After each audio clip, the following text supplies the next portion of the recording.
ഖുർആനിലെ ഇരുമ്പിന്റെ അബുജദസംഖ്യയും ശാസ്ത്രീയ ബന്ധവും. ഖുർആൻ ദൈവവചനമാണെന്ന് വിശ്വസിക്കുന്നവർക്ക് അതിലെ ഓരോ വാക്കും ഓരോ സൂക്തവും പ്രധാനമാണ്. ഖുർആനിലെ സൂറത്തുൽ ഹദീദിൽ ഇരുമ്പിനെക്കുറിച്ച് പ്രതിപാദിക്കുന്നുണ്ട്.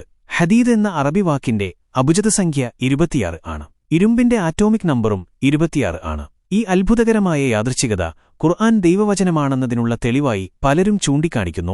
ഖുർആനിലെ ഓരോ വാക്കിനും അതിന്റേതായ പ്രാധാന്യമുണ്ട്. ഇരുമ്പിനെക്കുറിച്ച് ഖുർആനിൽ പ്രതിപാദിക്കുന്നത് യാദൃച്ഛികമായി തള്ളിക്കളയാനാവില്ല. ഇരുമ്പിന്റെ ആറ്റോമിക് നമ്പറും ഹദീദ് എന്ന വാക്കിന്റെ അബുജദസംഖ്യയും തമ്മിലുള്ള ബന്ധം ഖുർആനിലെ ദൈവീകമായ അത്ഭുതങ്ങൾക്ക് ഉദാഹരണമാണ്.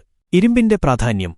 ഭൂമിയിലെ ജീവന് അത്യന്താപേക്ഷിതമായൊരു മൂലകമാണ് ഇരുമ്പ്. മനുഷ്യശരീരത്തിലെ ഹീമോഗ്ലോബിൻ നിർമ്മാണത്തിന് ഇരുമ്പ് അത്യാവശ്യമാണ്. ഇരുമ്പിന്റെ കുറവ് വിളർച്ചയ്ക്ക് കാരണമാകും. ഇരുമ്പിന്റെ പ്രാധാന്യം ഖുർആനിൽ എടുത്തുപറയുന്നത് ശ്രദ്ധേയമാണ്. ശാസ്ത്രീയമായ കണ്ടെത്തലുകൾ.